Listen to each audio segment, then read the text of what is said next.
अहिल्यानगर जिल्ह्यातील अहमदनगर जिल्हा सहकारी बँकेचे 700 जागांसाठी कर्मचारी भरती प्रक्रिया सुरू असून या भरती प्रक्रियेत आरक्षण डावलून भरती प्रक्रिया घेतल्याने वंचित बहुजन आघाडीच्या वतीने या भरती प्रक्रियेस विरोध करत वेळोवेळी भरती प्रक्रिया थांबवून या प्रक्रियेत आरक्षण समाविष्ट करावे यासाठी मागणी करत होते। परंतु ही आरक्षणाची बाब स्वायत्त संस्थेला नसल्याचे सांगत भरती प्रक्रिया सुरू ठेवल्याने आज वंचित बहुजन आघाडीच्या वतीने जिल्हा सहकारी बँकेच्या समोर धरणे आंदोलनाची सुरुवात करण्यात आली। अहमदनगर जिल्हा सहकारी बँकेने नुकतीच जवळपास 700 ते 750 पदांची नोकर भरती प्रक्रिया सुरू केलेली आहे।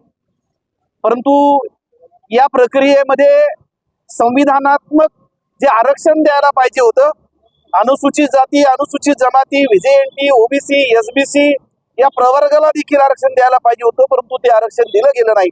आणि म्हणून आज वंचित बहुजन आघाडीच्या वतीनं जिल्हा बँकेच्या समोर जिल्हा उपनिबंधक जे डीडीआर त्यांच्या कार्यालयाच्या समोर आम्ही बेमुदत धरणे आंदोलन सुरू केलेलं आहे।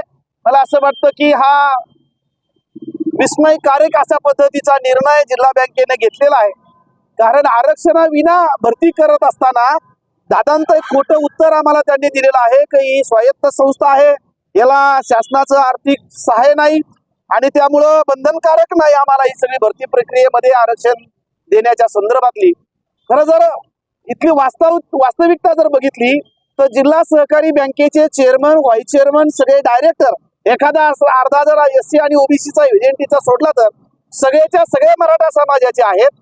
एकीकडे गेल्या अनेक वर्षापासून तुम्ही मराठा समाज आरक्षण मागतात, आम्हाला संविधानिक आरक्षण द्या अशा पद्धतीची मागणी करतात।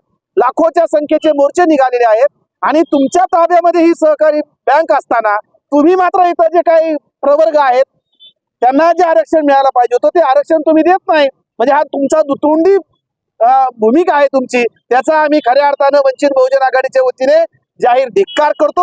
अहिल्यानगर येथील सहकार बँकेने जे 700 जागांचे भरतीचा त्या ठिकाणी जो घोटाळा केलेला आहे, त्यामध्ये संविधानाने दिला जो अधिकार आहे आरक्षणाचा, तो आरक्षणाचा अधिकार तो त्या ठिकाणी त्यांनी धोडकावून लावलेला आहे।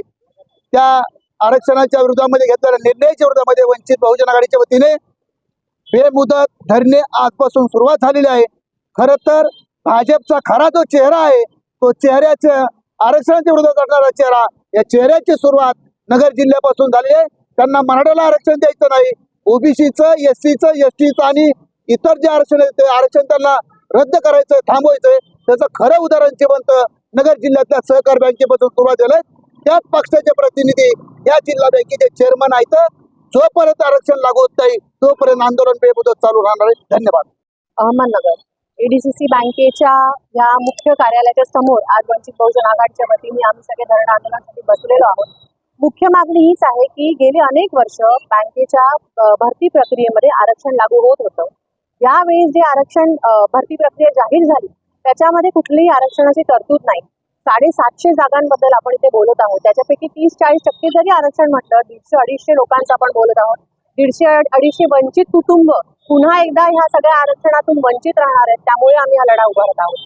3 मागण्या मुख्य आहेत। पहिली गोष्ट म्हणजे आत्ताची जी भरती प्रक्रिया आहे त्याला स्थगिती द्यावी, कारण पुढे जाऊन त्या मुलांचं नुकसान होणार आहे। दुसरी मागणी जी आहे की अचानक आरक्षण कसं काय रद्द झालं हे तुम्ही आम्हाला सांगावं। तुम्ही डीडीआरचे पत्र दाखवताय, तुम्ही त्यांचे सगळे आम्हाला रूल्स आम्हाला लागू होत नाही असं सांगताय, आरक्षणाचे रूल्स आम्हाला लागू होत नाही असं सांगताय। मग अचानक जी 2012 पासून सुरू असलेली प्रक्रिया होती ती अचानक कशी काय थांबली? तुम्ही कुठली मिटिंग घेतली का? काही रेझोल्युशन आहे का? कसे निर्णय झाले हे किमान बँकेच्या संचालकांनी आम्हाला सांगून द्यावं, पटवून द्यावं। आणि तिसरा जो मुद्दा आहे, आम्ही अनेक संचालकांशी बोललेलो आहोत। आता महाविकास आघाडी आणि महायुती अशा दोघांचे संचालक या बँकेवरती आहेत, पण दोघांच्याही संचालकांकडून कुठली इथे रिॲक्शनच नाहीये ह्या सगळ्या गोष्टींबद्दल। आम्ही ज्यांना विचारतो त्यांचं तर म्हणणं अशी कुठली रेझोल्युशन किंवा असा कुठला निर्णय आमच्या बैठकांमध्ये झालेला नाही। मग एवढा मोठा निर्णय होतो कसा?